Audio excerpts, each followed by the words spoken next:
to introduce our next presenter, Jim Isermann. So Jim is an independent ag consultant specializing in conservation and soil health practices. He currently works as a soil health specialist for the Illinois Sustainable Ag Partnership and with the Precision Conservation Management 5-year Soil Health Transition Program. He lives and farms near Streator, Illinois, raising corn, soybeans, and beef cattle. Please join me in welcoming Jim. All right, good morning. Thank you for having me down here to speak. Looking forward to the conversation today. So getting started, right off the bat, give a real quick bio, where I'm from and what I've been doing. So Streator, Illinois, as Stephanie mentioned, which is about an hour north of Bloomington. It's a ways away for you guys. But I have been to Quincy before to do some of the soil health talks, so I'm glad to be back again. But the weather never seems to be good whenever I come, though, I have to admit. But a family farm up there, we raise cows, corn, cover crops, soybeans. Graduated from the University of Illinois in 2002, came home to the family farm. At that point, we were a strictly corn and soybean operation. My father, for whatever reason, allowed me to indulge in my concept of bringing livestock back to the farm. I just really like the idea of raising cattle. It wasn't necessarily as a soil health concept at that point, but that's what got us going down the road of using cover crops, first by looking at using those species for extending the grazing season on our livestock herd. My grandfather was, when he came back from World War II, sold off all the livestock from our farm, and we kind of started down that road of just corn, soybeans, commercial fertilizers and things. We were probably one of the first adopters of that type of practice. So I used to, when I first brought those cattle back to the farm, I used to say, well, my grandfather was probably one of the first ones to get rid of the cattle. I'd like to think we're one of the first ones to bring the cattle back. But I do have to admit, over the last 20 years, I've been learning why my grandfather sold off all the cattle from the farm. We are not in a very hilly area. We're on pretty flat ground, but whatever hill there is, we are at the bottom of it. And so I've learned cattle and rain and mud. There's some issues to be dealt with that, but we've learned over the years how to adapt to that. We'll talk about cattle and livestock and how they can really bring back some soil health. I'm very aware of the challenges involved in that, but I'm also aware of some of the solutions that you can do to make those practices a reality.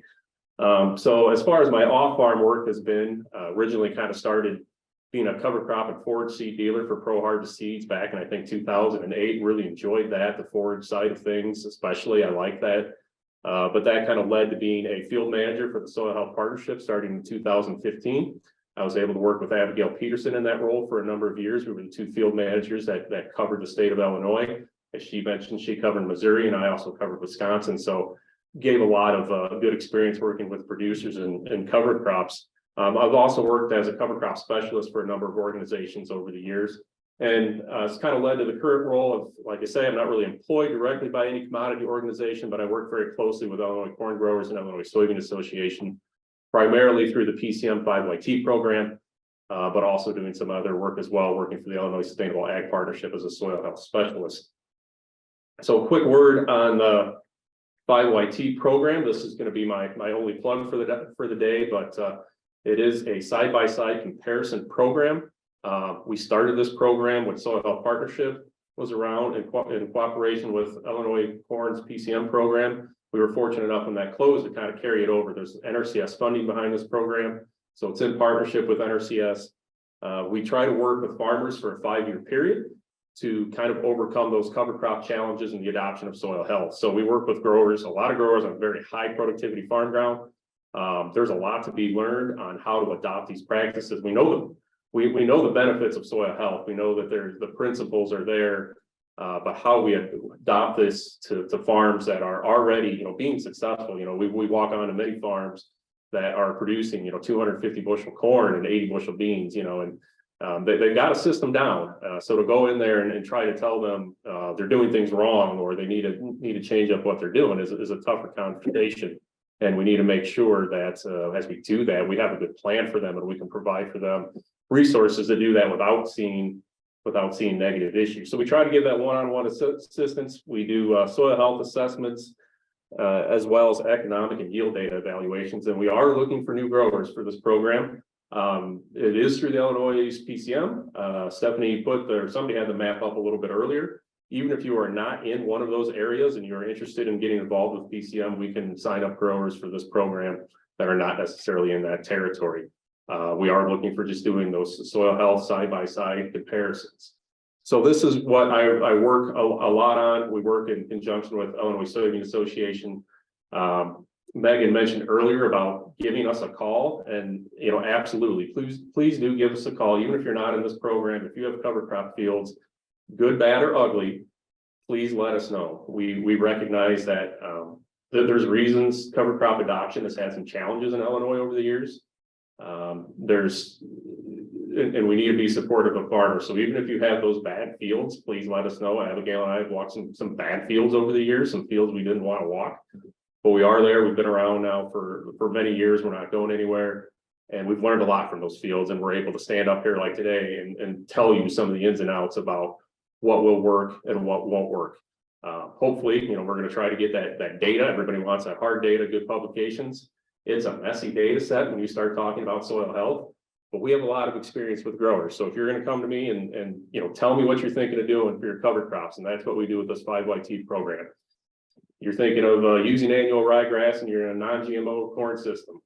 Don't do that. I can tell you that you can have some issues with things like that. You want to plant, corn into a 6-foot tall cereal rye because you saw it on a YouTube channel. I can tell you, don't do that. Here's the problems that we're going to have.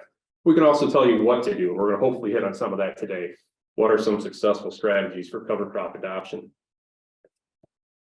We're not going to go in depth with a lot of this, but hopefully we think through the process. The reason I'm bringing this up is I think this has been a little short-circuited lately. First of all, you need your motivation. Why are you looking at soil health? We're not going to go into that today. I'm not a soil health evangelist. I'm a catechist. Once you decide to go down this role, I'm going to help you do it.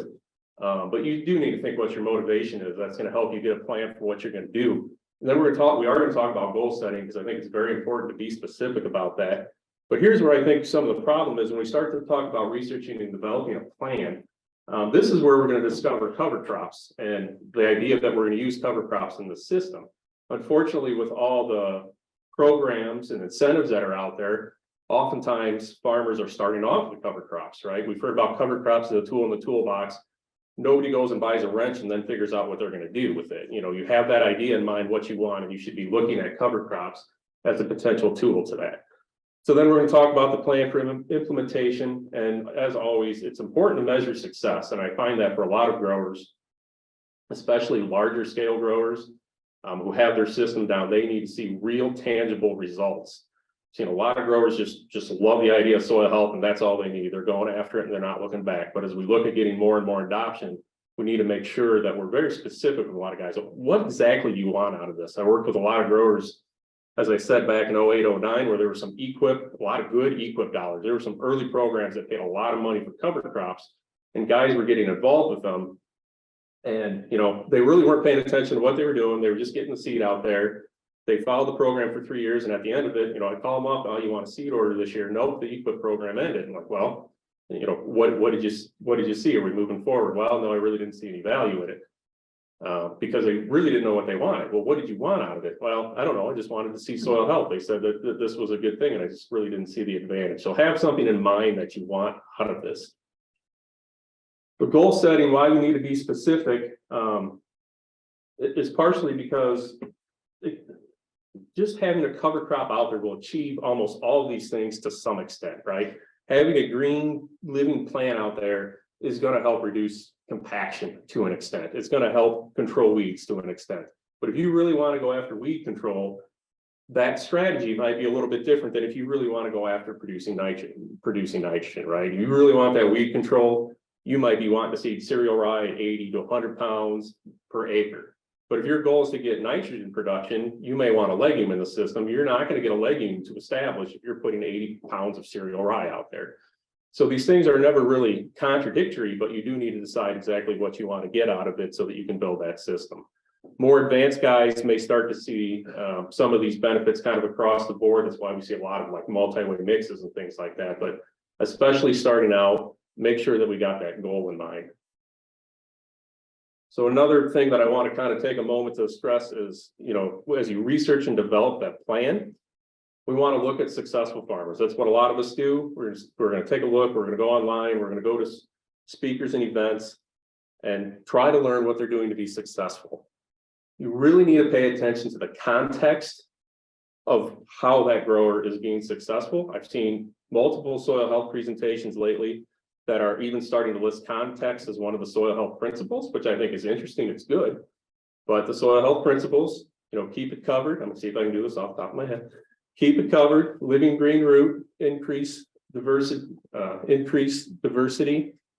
and do not disturb, right? Those are our 4 principles. A lot of guys add livestock as that 5th principle, and some are talking about context. Well, what is context?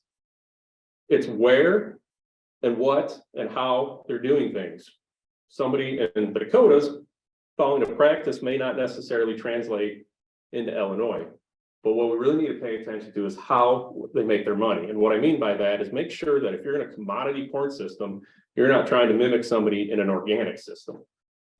Or somebody who is direct marketing or is doing non-GMO. Pay attention to that, because we've seen a lot of situations come up where somebody gets, kind of excited about soil health and not paying attention to how that person is making their money on that. I was very specific about the title of this program. We're talking about commodity corn and soybean systems.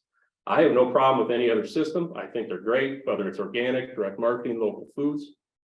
But we're going to be specific about that. We're talking about commodity corn systems today, where yield isn't everything, but yield's pretty important, right? Yes, we can cut costs, we can make some money some other way. And I do know some guys who are in a commodity corn system that have really cut back a lot of costs. Maybe they're losing 20 to 30 bushels the acre in yield, but they're coming out ahead because they've really cut their costs back and they've been able to get that system into. Starting out, for a lot of growers, we need to not see a significant loss in yield. And so that's what we're going for today as we start to talk about this. As we look at the tools, it's not just cover crops. There's other tools out there to achieve this. No-till, crop rotations, nutrient management, adding livestock. These are all things that can help you meet your goals. I will say the most successful farmers we see with cover crop adoption have already adopted no-till practices. And that does go against maybe some of the narrative that is out there. A lot of people will say, because your soil transitions, we talk about that transition program, your soil will change over time. A lot of people will say, well, that transition will occur a lot faster if you adopt both no-till and cover crops. And that is absolutely true. Your soil will transition much faster, but it's a lot like driving a race car. You will get there quicker, but if you crash, your crash is going to be a lot more spectacular. So we do see people do it, jump all in, and it works out for them. We also see some issues when people try to do both. So a good, safe way to approach this is maybe look at no-till for 1 or 2 years before you jump into that cover crops, because your soil changes. Now you can start doing some things. You have better planting conditions. You have better things going on when you start to do that. All right, so my strategy for today, just to put out, these are kind of my goals on my farm. We're on good ground. It's not the best ground, but it's pretty darn good. So just to lay out what we're looking at today, I want to reduce nitrogen loss to achieve the goals of the nutrient loss reduction strategy. The NREC is something hopefully you're all aware about. I think as farmers, we've kind of, our attention span is too short. It's kind of moved off our radar with all the carbon markets, but it's still a very important thing. Talking primarily about nitrogen loss from tile lines. I understand, some of the topography around here, tile drainage maybe isn't as big of a deal, but this is still going to apply to erosion. But I want to achieve. I don't want nitrates leaving my farm. We're very involved with Farm Bureau. We're very involved with our soil and water. We want to make sure that we're being conservation minded. So we don't want nitrates leaving. I want to build my soil structure because I want to keep that soil in place and increase infiltration. Secondary, I want to see yield improvements in weed control. With the strategy I'm going to put out there, we're not necessarily removing much in terms of herbicides, but we are seeing much better weed control where we see our cereal rye out there. We're starting to see the benefits in our yields as well, especially in drier years like we had last year. So how are we measuring these things? I think this is important. As farmers, we need to be able to see it. This is just a little tabletop rainfall simulator. This is something you can do on your own farm. This is my soil compared to a neighbor who was very intense tillage, 3 or 4 passes a year. So you can see on your right would be our field, much less water coming off. It's much cleaner. As opposed to a lot more runoff and dirtier water. The point is that this will work on your soils. This isn't something that you necessarily have to always see somebody bring in when they do a demonstration. This is something you can do on your ground. It does take time to make those changes. But as we look at erosion, especially, it's about two things. It's not just about holding that soil as the water runs across. It's about getting the water to go in the ground. That is a huge, huge part of preventing erosion. And we need to make sure that that's something that we can go after. How else can we look at this? These are not my boots. Abigail's the boot model here, but you can see one of the comparison fields that has had the tillage, huge difference, being able to go stand out there after that heavy rain. And then on your left, you know, how deep did she sink down? Well, she sunk down as deep as the field cultivation pass was that spring. And again, we can see that quite frequently. So these are very tangible things that we can see in our farm. The weed control, this is another one of the side-by-side comparisons that we have with PCM and the 5YT. You know, not only do we see fewer weeds, but they're smaller weeds. That's another important thing. Even if the weeds are out there now, by the time you go out to spray, they might actually be on label because they've been held back by the cereal rye. So another big advantage of having those cover crops out there.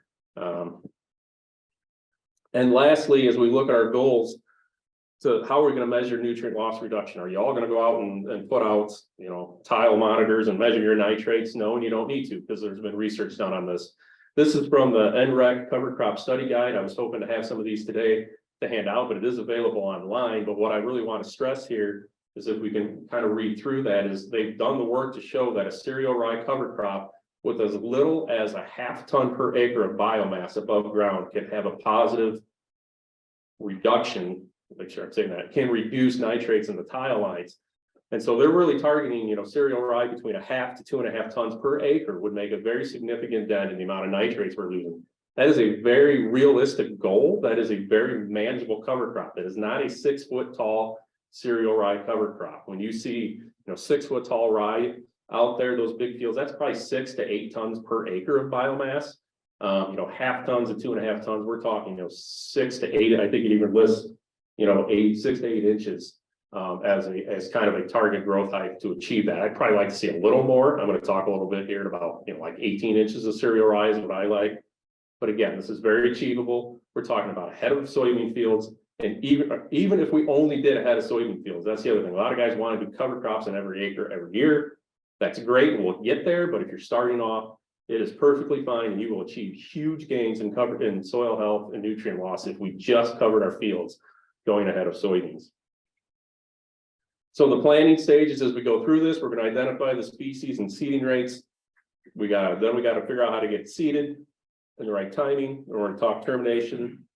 We're going to talk about managing that residue as we go to plant. And then when we talk specifically about corn, we need to make sure we're providing nitrogen and other nutrients, and then we're going to want to avoid some pest issues. So here's the plan. This is what I like to do on our farm. It didn't quite happen this past year. It's amazing how it almost seems like the better the year is, the less time you have. We saw that with farmers this year. The weather just stayed perfect, and even though it might have been an early harvest, they just kept going. You could never get a farmer to stop through even early December. They were still doing everything, you know, cleaning ditches, putting in tile, all kinds of things. But ahead of soybeans, we're looking at primarily using cereal rye. Could be a mix. Adding something like rapeseed is really easy, can line up with your cereal rye seeding dates. The seeding rate, we're looking at about 40 pounds to the acre. We're trying to seed with our 15-inch row Quincy planter. I will say with that planter, we're usually struggling to get up to 40 inches or 40 pounds. We're usually looking at more like 30 pounds. But we've been really happy with using that Quincy planter the last few years to do this. We bring this up with farmers about using their planter on 15-inch rows. And I guess I should pause a second and say too that you know, I'm not an innovator in cover crops. If you've ever seen those curves where they show the innovators, the early adopters and all that, I'm more of an early adopter. I'm not an innovator. Anything I say, somebody else has done before me. So it's not like I come up with any of this, but when we talk to farmers about, you know, using a Quincy planter, you get one of, or a narrow row planter, you get one of two reactions. You either get, wow, that's a great idea, I'm going to do that, definitely that works out, or they look at you and they say, you're nuts, I'm not pulling my planter out in the middle of fall and putting acres on it. So some guys have really kind of jumped in and liked using this planter, and it's worked out well for them. I would say it's worked out very well for us because we can get across more acres. We have a 15-foot tie drill. You don't get across very many acres with that. 40-foot planter, we get across a lot more.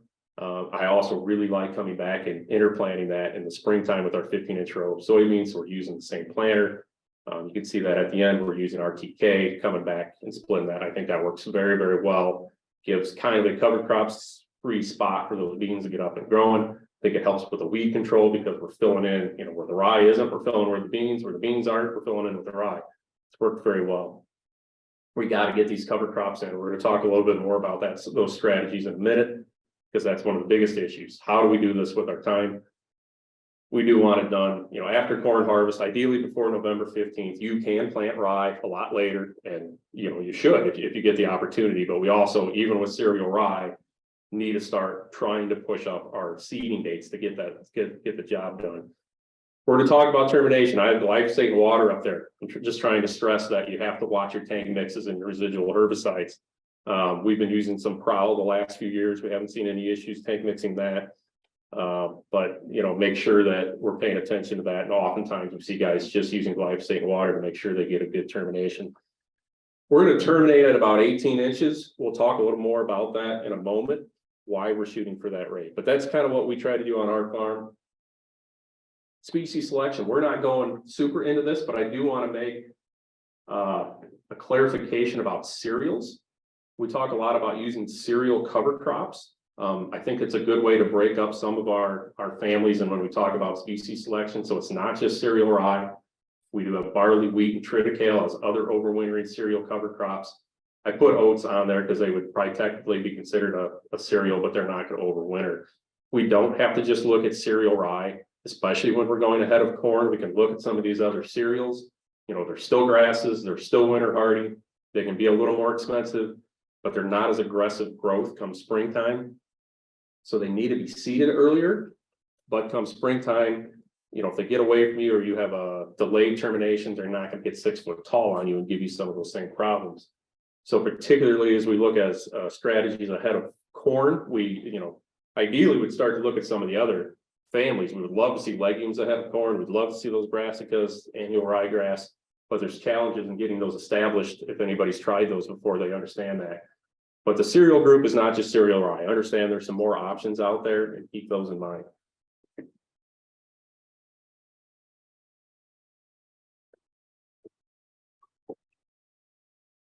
All right, so how do we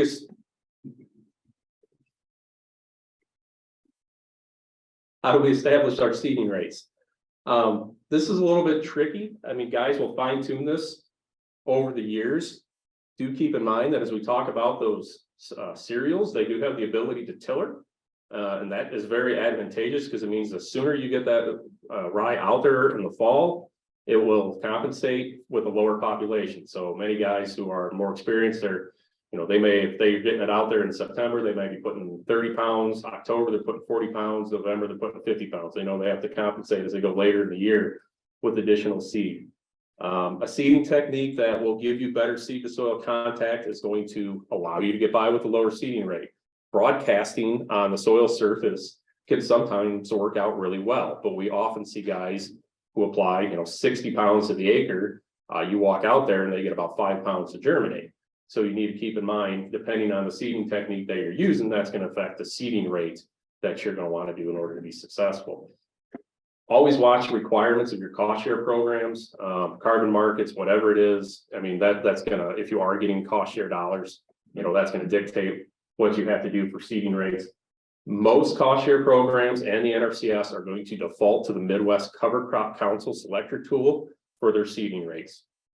If you have not visited this website, I do encourage you to do it. These books in the back come from that organization, the Midwest Cover Crop Council. There's a ton of information on this website if you spend some time accessing it. I do want to make a comment for anybody who goes on there. Number one, this tool was updated about 3 years ago. And this is the rates that NRCS uses. If you've been in an NRCS rate in the past and you think, man, they really want sky high rates and all this, those have come down some. So especially something like cereal rye, oftentimes most of those programs should allow you to go as low as 30 pounds at the acre with direct seeding method. But I do want a couple limitations of that tool. If you go online to look at it, is you cannot put in the crop you were going into. So you can't say I'm looking for a cover crop going into corn or I'm going to plant corn into or soybeans into. So you need to kind of do some more research, and what's on there initially isn't necessarily a recommendation in that sense. Like you should do this. Keep in mind this is what you can do and get a reimbursement for whatever program. So for example, 30 pounds of cereal rye, we didn't go that low because you should be doing that at soybeans. Some people may be pushing it that low. But we did that because ahead of corn, you need to significantly reduce that cereal rye rate. So it's a great tool. There's a lot of links on there that'll get you to a lot of information, but make sure there are a few limitations as you look at that it is very much designed to be kind of what's in bounds for your cost share program. So you can take a look at that to get some more information on seeding rates. So your method, this is going to be a big, we're going into methods now. So this is going to be kind of a big deal, right? How do we get this on the field? I said I'm doing it with the planter, but there's a lot of other ways to do it. It needs to be timely for the species and goals. Why don't we use anything else besides cereal rye? Because we can't get them in at the right time for them to establish and overwinter for us. So we want to get away from just using cereal rye. We got to find better ways to get these cover crops out there in timely manners. It's got to be reasonable for you. I understand that. Not everybody's going to go out and drill cover crops with a 15-foot drill at 10 acres per hour and get across 2,000 acres. That just isn't going to happen. So we have to find some reasonable ways to get cover crops out there. And we need to find ways to reduce the stand. So what are the methods we can look at? Number one, the drill is kind of the gold standard. This is what we kind of compare things to. Gives us a nice solid stand, good seed to soil contact. Most people either don't have one or the one they have is pretty small. There's different spacings that can be involved. The one on your right is actually a 15-inch space drill. So there's different ways you can do this, but drill is kind of the old standby, but we just don't get across the acre. So we got to find some new ways to get around this. So there's kind of two things we can do. Number one, we can move it off season. We can just not do it at that busy time of year. And there's different techniques for that. This is going to be a lot of us think about aerial applications.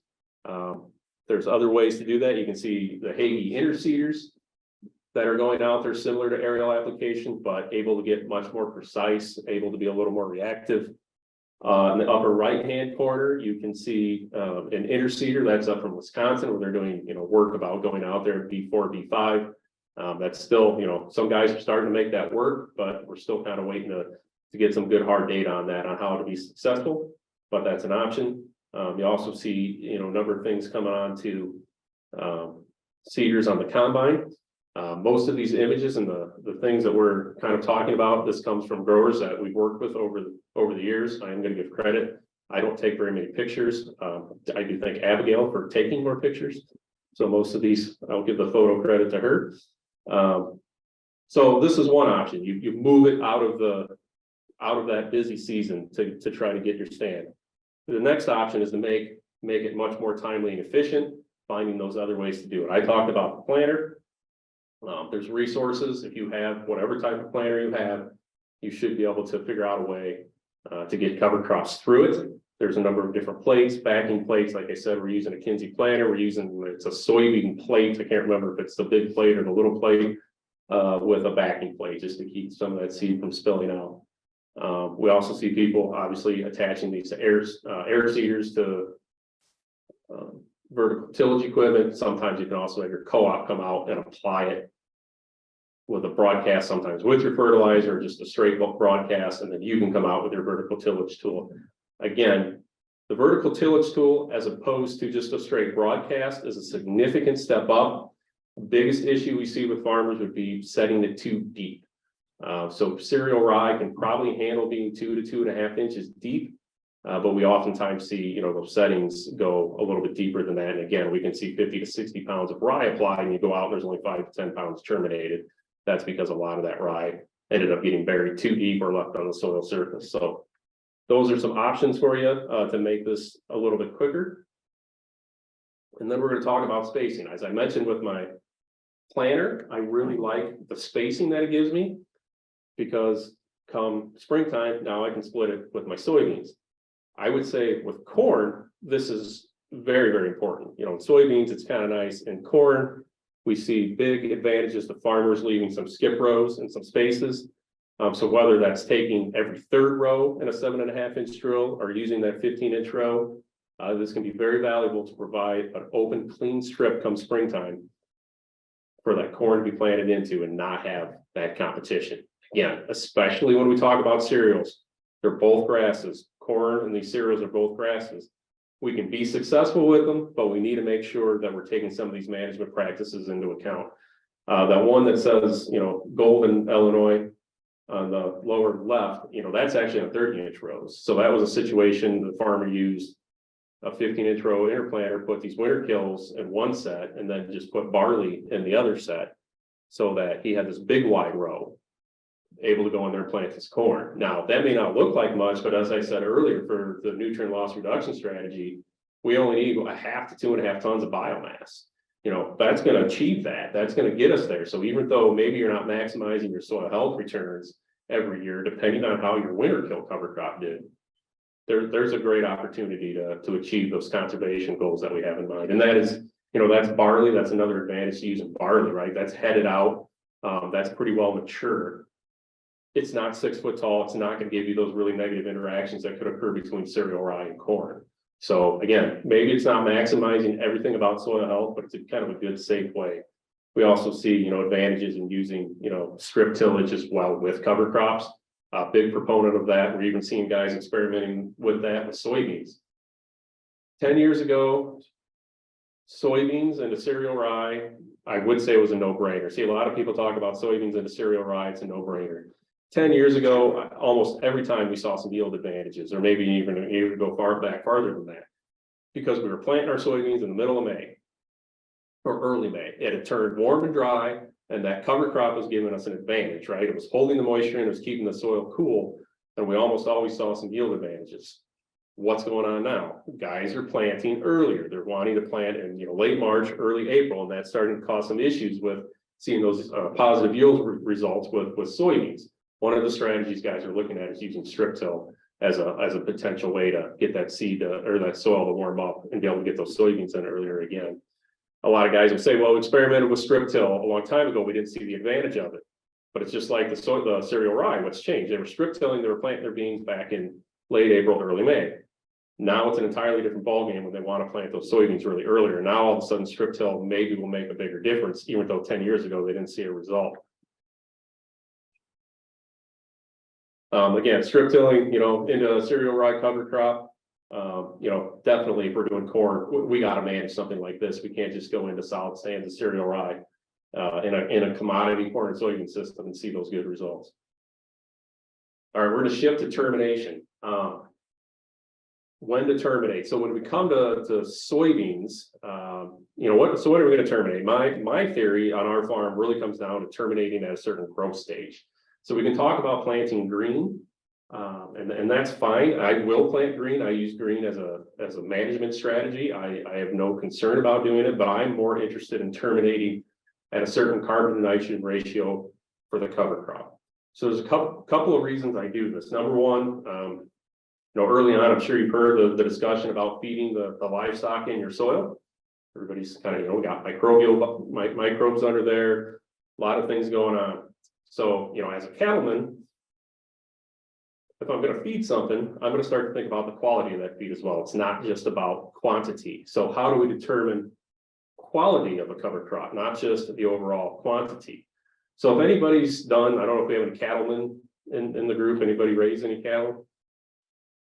You know, how do you determine quality? Well, we usually talk about protein. Okay, how do we measure protein? Well, if you send a port sample off to a standard lab, they're really just measuring nitrogen.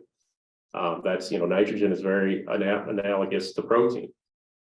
So I want to make sure that I'm terminating this cover crop. If I'm going to feed my soil microbes, it makes sense to me that I will want to have something that they can actually break down. So I mentioned 18 inches earlier as my goal for termination. My goal is really more of a growth stage than height.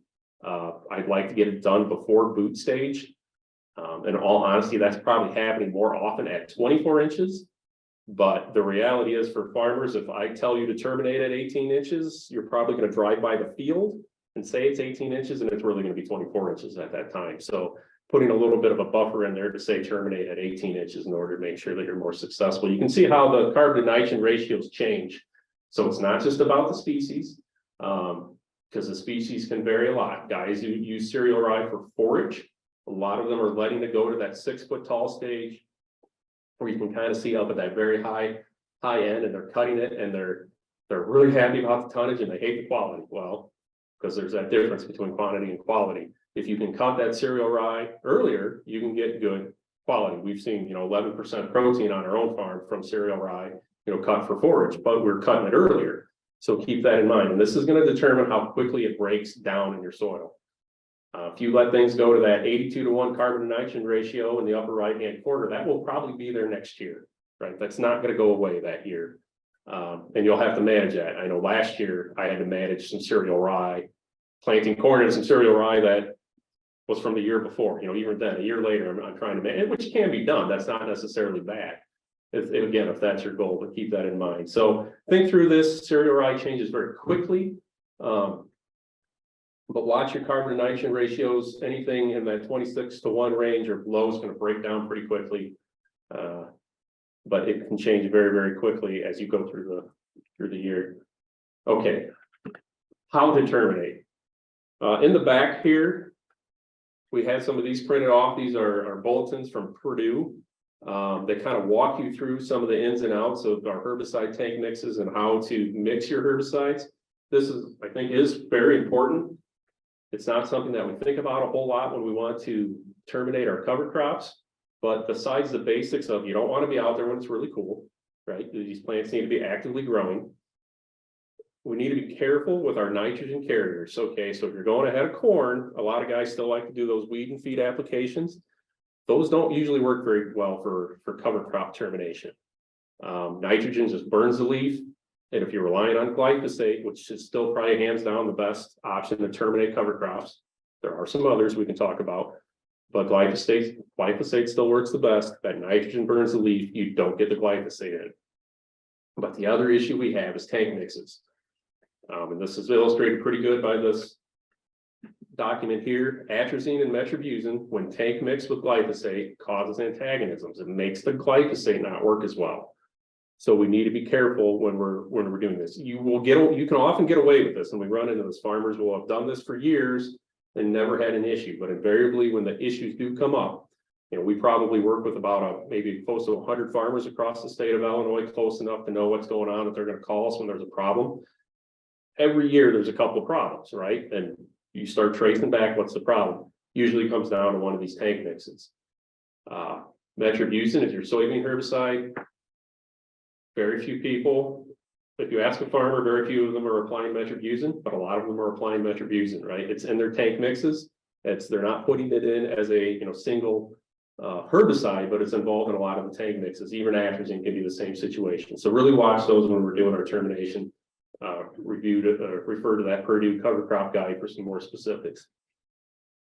We encourage, if things do get away from you, we saw this a lot in 2019. Consider rolling down your cereal rye. We're not talking about terminating with a roller crimper, but we just have seen when that rye gets really tall, even if you're chemically terminating it, it can be valuable to come in and knock it down, get it on the ground so those beans aren't being shaded, get up above it. Because you can see in that picture, we saw a lot of stem elongation, and we can make some good comparisons when we have situations where we could look at the along beans and the rolled beans. This is maybe an advantage or a disadvantage to these comparison trials, because if you just had a field of this, you wouldn't think of it as a disaster, right? You'd walk the field and you'd be like, well, I got 70 bushel beans. I'm pretty happy. Unfortunately, what we see in these comparison trials sometimes is, yeah, you got 70 bushel beans, but if you had done this other practice, you would have had 75. So a lot of these things aren't game enders in the sense that they're catastrophes, but they are these things that kind of give us an effect of slightly lower yields. And as we look at some of these, larger scale farmers, they're going to pick up on that really quick, and they don't want to see these reductions. So we want to make sure that we're doing the best we can. So just some final considerations on planting soybeans. Wait till conditions are fit. Just because you can doesn't mean you should. I cringe every time somebody calls me and tells me, well, my neighbor, I got in 3 days ahead of my neighbors. That's great. That can happen. That can absolutely, that's a benefit of soil health, that we can get better soil aggregation, but we also need to be very cautious of causing compaction, right? So just because you can get out there doesn't always mean that you should get out there. You can still do some damage even if you have some healthy soil. So keep that in mind. Your soils take time to transition. You're not going to be able to do in the first few years what some of these longtime no-tillers and cover croppers do. It's going to take some time to get your soil active and growing. Voles and slugs can always kind of pop up and be some issues. I've really only experienced one bad year of slugs on my farm. It wasn't too big of a deal, but we do realize those can be problems. And the same thing with voles. I've never had a vole problem. And I do think that is a result of healthy predator populations. People will talk about that. I don't know as far as slugs, people talk about getting, ground beetles and things out there. I'm sure, there's a principle there, whether in practice is really effective. I'm not sure about that, but definitely when we talk about like voles, things like that, I do think getting a good predator population out there can control them, because I've never really seen a significant issue. But we long-term no-till, we got cattle out there, we got fence posts, we got the purchase for the hawks, we got all, we got coyotes, whether we want them or not, and we haven't had any issues with voles. Last kind of thing is looking through those planter attachments. I've seen everything from guys pulling out, just a single disc opener and not doing anything. That's kind of honestly what we're down to. We pulled off our row cleaner, we pulled off our culture. We're just going in with a single disc double opener when we plant our corn or beans, to all kinds of attachments on there as far as row cleaners. These are these shark tooth, I believe is what they're called, row openers that are cutting through that residue, helping to get seed to soil contact. I would say the closers are kind of a big deal. We still have row closers. You can find different opinions on that. These are some spaded. This is not my planter, I guess I need to say that. These are spaded row cleaner or closers on there. Right now we're doing the one side of the spade closers and one side of the smooth cast iron ones. So different ways to do that. You're gonna have to figure out what works. Do be cautious about possibly, your row cleaners wrapping up. That can always be an issue. This is a, farmer coming in the springtime, it's plant green. Like I said, my goal is to terminate at a certain time of growth stage of the rye. And then I'll either plant that day if I'm ready to plant, conditions are good, or I'm going to plan on coming back 10 days later and planting it. So you got to kind of look at the weather, because most of our issues are when we look at that between termination and about 10 days later. That's when we get that kind of zombie rye that's kind of half dead, half alive, and it's going to wrap on your row cleaners. It's probably the worst time for having issues such as slugs or those other pests, because the green bridge isn't eliminated, but you also don't have the rye there to take it away from it. So, this situation, you could even, plant it and terminate it a little bit later, depending on some things, but that's kind of the beauty of being able to come in with a interplant planter and plant it with the same type of equipment. Yeah, this is what we want to avoid as far as seed slotting. You might get away with this on soybeans, although with guys pushing populations lower and lower, it's not always the best. You're not going to get away with this on corn, right? And this is where we talk about your soils. Well, there's two things that are illustrated here. Number one, your soil needs a transition. This could be an issue of the farmer is just brand new to using no-till, and he's seeing that seed slotting. This can go away over a number of years, depending on your soil type. It could also be a result of he was out there a few days before his neighbors. He said, I can get in the field, and he got out there and probably really shouldn't have, even though he could drive across it. All right, lastly, a few things on corn. Into cereal crops, first of all, please choose something besides cereal rye. The majority of issues we see with cover crop fields are corn planted in the cereal rye. I think you should have to have a permit to do it. Quite frankly, we'd probably be much farther ahead with cover crop adoption if we avoided farmers planting corn in cereal rye. It can be done. I'll be clear about that. You're going to talk to guys and say, well, I do it, I get away with it. I get that. And especially if you're on highly erodible ground or a low yield environment, it can make a lot of sense, so that's another part of the conversation we'll have. Well, what kind of a yield do you expect? If you expect 250 bushel corn, do not plant corn into cereal rye. If 180 bushel corn is good corn for you, then you probably have, maybe lower organic matter, you're in a different yield environment, it might make sense for you. But don't do it on a wet farm, right? Keep that in mind too. The poorly drained farm in central Illinois and even in areas over here, even though they're the problem farm, is probably the last farm you want to adopt cover crops on.